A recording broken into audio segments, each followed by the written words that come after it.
पाकिस्तान के संविधान संशोधन के बारे में, जिसको लेकर के काफी चर्चा हो रही है। ये है एक तरीके से, पूरी तरीके से अराजकता पाकिस्तान में फैल जाएगी और सेना सर्वोपरि हो जाएगी ताकि उनके ऊपर कोई केस भी चलाया ना जा सके क्रिमिनल की। बहुत सारे लोग हैं जो ये कह रहे हैं कि जो 27वां संविधान संशोधन है पूरी तरीके से गलत है। ऐसा नहीं होना चाहिए पाकिस्तान में, क्योंकि पाकिस्तान में अभी जितनी इंस्टेबिलिटी है ना, इन फ्यूचर इससे डबल इंस्टेबिलिटी देखने को मिलेगी।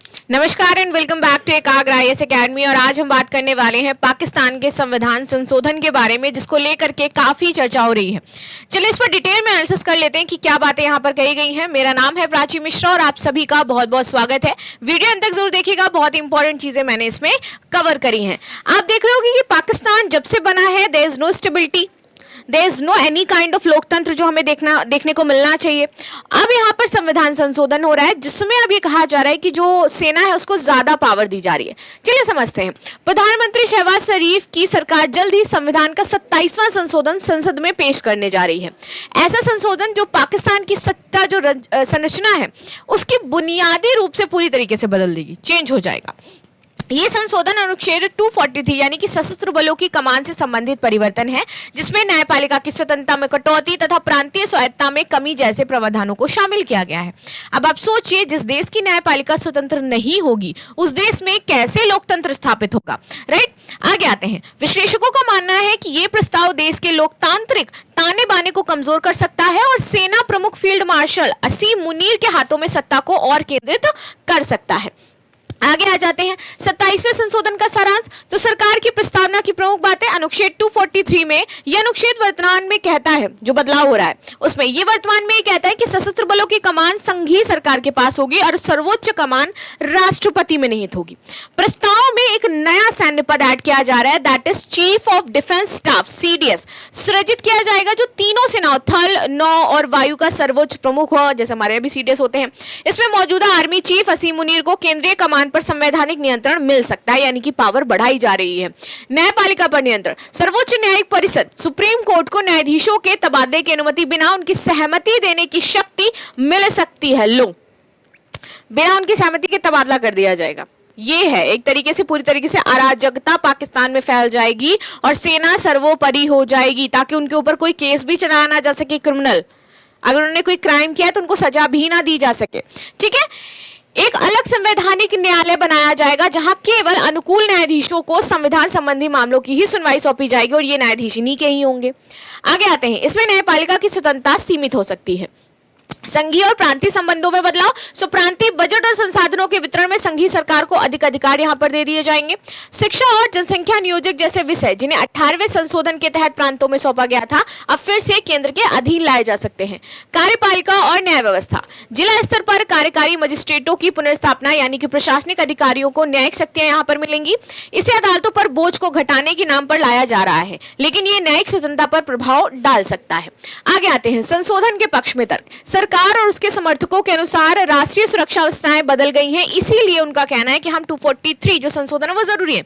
ये बताना चाह रहे हैं कि राष्ट्रीय सुरक्षा की आवश्यकताएं बदल गई हैं। राष्ट्रीय सुरक्षा के लिए हमें अराजकता फैलानी पड़ेगी, अराजकता फैलाने के लिए हमें न्यायिक स्वतंत्रता चाहिए, क्योंकि हम आतंकवाद फैलाएं, हमें कोई कुछ ना कहे, इसलिए हम चाहते हैं हम न्यायपालिका को दूर कर दें हमसे। This is what it actually means. आगे आते हैं। न्यायपालिका में सुधार लाकर के तेज न्याय व्यवस्थाएं बनाएंगे। समान शिक्षा नीति और एक राष्ट्रीय पाठ्यक्रम के लिए केंद्र को अधिकार देना चाहिए और संवैधानिक न्यायालयों से लंबित मामलों में तेजी आएगी। आगे आ जाते हैं। रक्षा मंत्री ख्वाज आसिम ने कहा कि कोई राजनीतिक कदम नहीं बल्कि सुरक्षा और प्रशासनिक दक्षता का ये मामला हो जाता है। आलोचना और विवाद। हालांकि बहुत सारे लोग हैं जो ये कह रहे हैं कि जो 27वां संविधान संशोधन है पूरी तरीके से गलत है। ऐसा नहीं होना चाहिए पाकिस्तान में, क्योंकि पाकिस्तान में अभी जितनी इंस्टेबिलिटी है ना, इन फ्यूचर इससे डबल इंस्टेबिलिटी देखने को मिलेगी। नागरिक शासन बनाम सैन्य प्रभुत्व। तो पाकिस्तान का इतिहास बताता है, क्या बताता है भाई, कि 1958 आयूब खान, 1977 जियाउल हक और 1999 परवेज मुशर्रफ हर बार संविधान संशोधन या आपातकाल के बहाने सेना को सत्ता पर कब्जा दिया गया है। और अब 2025 में भी ये प्रस्ताव लाया जा रहा है और सेना को एक्स्ट्रा पावर प्रोवाइड करवाई जा रही है। सैन्य वर्चस्व का संवैधानिक वैधकरण। लेखिका और रक्षा विशेषज्ञ है डॉक्टर आयशा सिद्दीकी। ये संशोधन आसिम मुनीर की शक्ति को संवैधानिक आधार देगा और पाकिस्तान के लोकतंत्र से दूर ले जाएगा, ऐसा खुद पाकिस्तान के जो लोग हैं वो कह रहे हैं। यदि सीडीएस जैसी व्यवस्था लागू होती है तो सेना की भूमिका न केवल वार्षिक रणनीति बल्कि संविधान से भी स्थायी रूप से स्थापित होगी। 18वें संविधान संशोधन को कमजोर करने का प्रयास। उन्होंने बोला कि 2010 में एक 18वां संविधान संशोधन हुआ था जिसमें आपकी राष्ट्रपति की शक्तियां घटाई गई थी, संसद और प्रांतीय सरकारों को अधिक अधिकार मिले थे, शिक्षा, स्वास्थ्य, जन कल्याण जैसे प्रांत को सौंप दिए गए थे मामले। न्यायपालिका की स्वतंत्रता पर अब खतरा हो जाएगा क्योंकि न्यायपालिका की स्वतंत्रता और निष्पक्षता पर गहरी चोट लगेगी। मुख्य न्यायाधीश के चयन से राजनीतिक प्रभाव बढ़ सकता है जिससे कि चेक्स एंड बैलेंस का सिद्धांत आपका खराब हो जाएगा। संघीय ढांचों की अगर हम बात करें तो केंद्र प्रांतों के बीच में शक्तियों का संतुलन आवश्यक होता है। 27वें संशोधन से केंद्र का नियंत्रण बढ़ेगा और प्रांतों की जो वित्तीय निर्भरता है वो उनके ऊपर ज्यादा गहरी हो जाएगी, यानी कि अगेन डिसबैलेंस। राजनीतिक समीकरण की बात करें तो नेशनल असेंबली की 336 सीटें हैं, सत्तारूढ़ है, और 223 सीटें इनके पास हो जाती हैं, यानी कि 2/3 बहुमत ऑलरेडी इनके पास है। सीनेट के पास 96 सीटें हैं, सरकार के पास 64 सीटें हैं, यानी कि ऊपरी सदन में इसके बहुमत की जो आवश्यकता है वो आवश्यक बहुमत है। यदि यह विधेयक आसानी से पारित हो जाएगा बशर्ते पीपीपी अंतिम क्षण में विरोध ना करे तो। पीपीपी नेता है बिलावल भुट्टो जरदारी, इन्होंने चेतावनी दी है कि हम 18वें संविधान संशोधन की सुरक्षा पर समझौता नहीं करेंगे। तो पास होने को लेकर के तो कहा जा रहा है कि पास हो जाएगा बशर्ते पीपीपी का कुछ मुद्दा ना आए तो।